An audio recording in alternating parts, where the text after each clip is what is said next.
ऐसा अस्पताल जहां बीमारियां होती हैं छूमंतर। अनंत वक्ता बेमिसाल पहल में आज दिल्ली के रोहिणी में बने प्रेम आधार आयुर्वेद हॉस्पिटल एवं रिसर्च सेंटर की बात करेंगे और आपको दिखाने का प्रयास करेंगे कि ये अस्पताल किन मायनों में बेहद जरूरी है आपके लिए जानना। आप देख रहे हैं अनंत वक्ता बेमिसाल पहल। मैं हूं पंकज उपाध्याय। बात इस अस्पताल की करते हैं। यह अस्पताल दिल्ली के रोहिणी क्षेत्र में बना है और पूर्णतः आयुर्वेद से जुड़ा है। यहाँ आयुर्वेद से जुड़े ट्रीटमेंट बच्चे, युवा, बूढ़े तीनों को पंचकर्म के माध्यम से दिया जाता है। इस संस्थान में आयुर्वेदिक जड़ी बूटियों से निर्मित पोटली के माध्यम से शरीर का मसाज, जिसमें चुस्ती, फुर्ती और रोग रहित शरीर हो, इसकी व्यवस्था पूरी तरह से इस आयुर्वेद अस्पताल में किया गया है। वृद्धों को उनके घर से अस्पताल ले आने और उनके घर तक छोड़ने की एम्बुलेंस की व्यवस्था इस अस्पताल प्रबंधन ने किया है। इस विषय पर और आयुर्वेद की व्यवस्थाओं पर बताते हैं डॉक्टर नाम आधार शर्मा। जैसे एलोपैथिक साइंस में हर एक अलग अलग ब्रांचेज होती हैं, वैसे आयुर्वेद में भी 8 तरह के आयुर्वेद के अंग हैं। उसमें काय चिकित्सा यानी कि मेडिसिन, तो हमारे यहाँ पे एक मेडिसिन के डॉक्टर हैं। एक पंचकर्मा यहाँ पे स्पेशलाइजेशन होता है जो मॉडर्न में नहीं होता।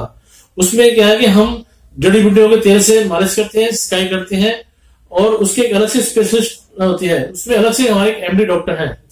मैं जो है आयुर्वेदिक मेडिसिन कैसे हम अच्छी से अच्छी बना सकते हैं और सस्ती बना सकते हैं, मैं उसका स्पेशलिस्ट हूँ। मैंने उस सब्जेक्ट में एमडी किया हुआ है। और एक डॉक्टर है जो बच्चों के डॉक्टर हैं, आयुर्वेदिक बच्चों के डॉक्टर हैं, जिन्होंने बच्चों की स्पेशलाइजेशन में एमडी किया हुआ है।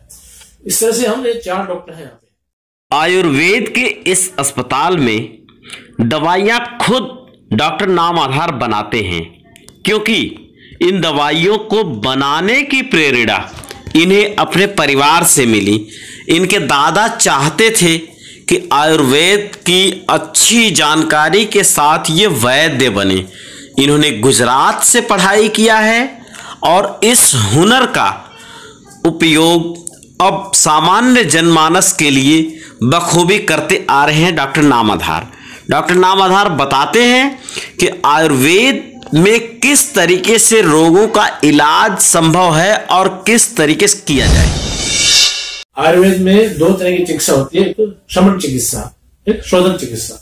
शमन चिकित्सा उसको बोलते हैं जैसे हमारे पास पेशेंट आया, हमने सारी उसको एग्जामिन किया, उसकी रिपोर्ट सारी देखी और हमने उसको दवाई दे दी, वो ठीक हो गया। ये एक्यूट प्रॉब्लम है, जिसको 2 दिन की बीमारी है, 4 दिन की बीमारी है, 15 दिन की बीमारी है।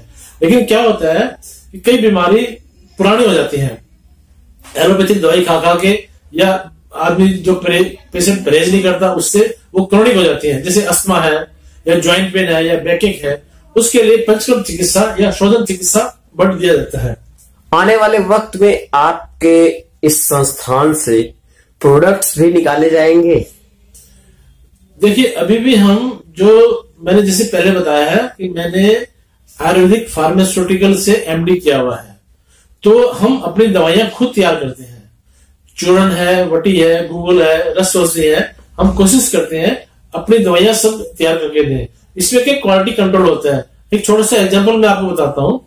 एक हमारी दवाई होती है हींग वास्टिक चूर्ण। अब हींग की कई क्वालिटी मिलती है बाजार में। एक 2000 रुपए किलो भी है, 1000 रुपए किलो भी है, 500 रुपए किलो भी है, 3000 रुपए किलो भी है। तो हम अच्छी से अच्छी क्वालिटी का हींग खरीद के हम उस दवाई में डालते हैं। मार्केट में जो दवाइयां मिलती है कंपनी की, उसमें मार्केट कंपटीशन होना होगा, वो कंपटीशन के हिसाब से दवाई के कंपनीज लेते हैं। क्योंकि अगर सब चीज बहुत अच्छी लेंगे तो मार्केट में वो कंपेयर नहीं कर पाएंगे। इसलिए हम अपने पेशेंट को अपने यहाँ की दवाई बना के और उनको देते हैं और कोशिश करेंगे हम फ्यूचर में भी कुछ ऐसी अच्छी और सस्ती दवाइयां बनाएं और पेशेंट को हम प्रोवाइड करें। संस्थान भविष्य में कोर्स भी स्टार्ट करेगा इससे रिलेटेड। हमारे यहाँ ऑलरेडी 6 तरह के कोर्सेज चल रहे हैं जो 12th पास करने के बाद में बच्चों को करवाए जाते हैं। और ऐसे कोर्सेज हैं जिससे वो खुद भी अपने आप भी काम कर सकते हैं इंडिपेंडेंटली और किसी डॉक्टर के अंदर भी काम कर सकते हैं। जैसे एक कोर्स है पंचकर्म थेरेपिस्ट कोर्स, वो 10वीं और 12वीं के बाद में जैसे आयुर्वेदिक कंपाउंडर कोर्सेज को हम बोल सकते हैं, जैसे पेशेंट को मालिश कैसे करनी है, सिकाई कैसे करनी है, अणिमा कैसे देना है, मट्टी का लेप कैसे करना है, वो सब उसमें सिखाया जाता है। एक होता है कॉस्मेटोलॉजी कोर्स, आयुर्वेदिक कॉस्मेटिक।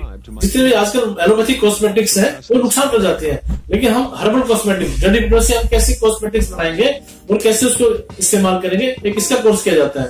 एक होता है आयुर्वेदिक डाइटिशियन, जो मॉडर्न के डाइटिशियन है, जो उनको डाइट की बताते हैं और आयुर्वेदिक डाइट में फर्क है।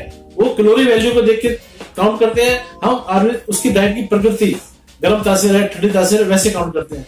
एक उसका कोर्स किया जाता है। एक कोर्स यहाँ पे योगा नेचुरोपैथी का। तो इस तरह से हमारे पास 5-6 तरह के कोर्सेज चल रहे हैं। इस अस्पताल का दौरा हमारी टीम ने किया। अनंत वक्ता टीम ने पता लगाने का प्रयास किया कि इस अस्पताल में किस तरीके का ट्रीटमेंट दिया जाता है और कैसे। कुछ लोगों से चर्चा किया।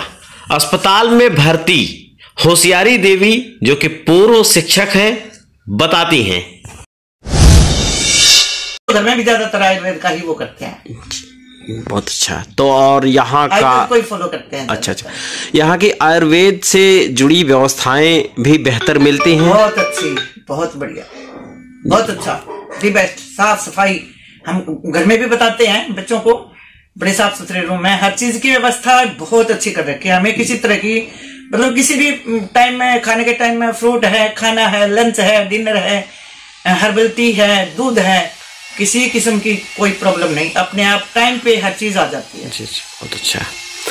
और आयुर्वेद कहता भी है कि समय पे भोजन नियमित रहना ही स्वास्थ्य वर्धन का, उसी आयुर्वेद के हिसाब से ही तो मिलता है यहाँ पे। बहुत अच्छा, बहुत अच्छा। ठीक है, धन्यवाद। खाना भी बहुत टेस्टी, बहुत अच्छा मिलता है। हर चीज की व्यवस्था बहुत अच्छी है इनकी, साफ सफाई और हर उसका व्यवहार बहुत अच्छा है। डॉक्टर साहब के तो कहने ही क्या। अगर आपको अंग्रेजी दवाओं से लाभ नहीं मिल रहा है तो एक बार आपको इस अस्पताल में आना चाहिए। यहाँ पंचकर्म के माध्यम से रोग का इलाज आयुर्वेद के तौर तरीकों से किया जाता है और आत्मा के संतुष्टि के लिए यहाँ हॉस्पिटल प्रांगण में एक मंदिर है, जहाँ प्रत्येक सप्ताह में एक दिन पूजन किया जाता है। इसी अस्पताल में भर्ती मैंने कंवलजीत कौर सेठी से बात किया। रिटायर्ड टीचर हैं, उनको बैक पेन और घुटनों में दर्द है, उसका इलाज करवा रही हैं। जो थेरेपिस्ट हैं उनका देखो, एक होता है कोई भाई हाँ मुझे इतना पैसा मिल रहा है, मैंने काम किया, खत्म, वो चीज़ नहीं है। यहाँ पर एक लगन से सब काम करते हैं। क्यों काम कर रहे हैं? क्योंकि उनको पता है कि हमारे हेड सही हैं। उनकी जो मसाज का मेथड है, ट्रीटमेंट है, वो बड़े देखो, एक कोई भी डॉक्टर होता है, एक डॉक्टर होता है मतलब थोड़े गुस्से से या उससे काम किया या मतलब पता चल जाता है तो पेशेंट को वो आधा पेशेंट उससे हील हो जाता है कि डॉक्टर का जो एक पॉजिटिव एटीट्यूड होता है। देखो तो थेरेपिस्ट दे आर वंडरफुल, बड़ा अच्छा ट्रीटमेंट मिल रहा है। जितना टाइम होता है, अगर 40 मिनट का ट्रीटमेंट है उतना ही मिल रहा है और मतलब वी आर वेरी हैप्पी। मुझे बताइए कि ऐसे वक्त में जब एलोपैथ हावी है और क्विक रिस्पांस मिलता है उसका किसी भी रोग के लिए, ऐसे में आपने प्रेफर किया आयुर्वेद की, और जो महंगा भी होता है और ज़्यादा वक्त लगता है इसमें, तो क्या मकसद आपका मतलब ऐसा है कि देखो एलोपैथिक ये नहीं, क्योंकि मैंने भी अपनी जॉब में मुझे थोड़ा, जैसे एक टीचर ने टेंशन दिया, मुझे थोड़ा शुगर हो गया था, मैं एलोपैथिक दवाई ले रही हूँ। लेकिन इस मेथड में जो आयुर्वेदिक है, जो मैंने यहाँ पर देखा कमाल की, कैसे ये नेचर उगाया हुआ है इन्होंने सब, और हर एक चीज़ जो गोलियाँ जो ये देते हैं, जो सॉरी मेडिसिन जो देते हैं, वो खुद हाथ से बना रहे हैं, मतलब इतना प्योर फॉर्म में है। हमको जो खाना मिल रहा है वो प्योर है, सब कुछ है। तो इस ट्रीटमेंट का अगर हम करेंगे तो हमें बीमारी होगी नहीं। देखा आपने, इस अस्पताल में इंसान ही नहीं, चिड़ियों को भी सुकून मिलता है, यानी चहचहाने की आवाज आपने सुना ही होगा। इस अस्पताल तक पहुंचने का रोड मैप, गूगल मैप मैंने लिंक डिस्क्रिप्शन में डाल दिया है, उससे आप यहां तक पहुंच सकते हैं। इसी अस्पताल के डॉक्टर नाम आधार से अगली वीडियो में जानेंगे पंचकर्म चिकित्सा क्या है। बने रहिए अनंत वक्ता के साथ। बहुत बहुत धन्यवाद।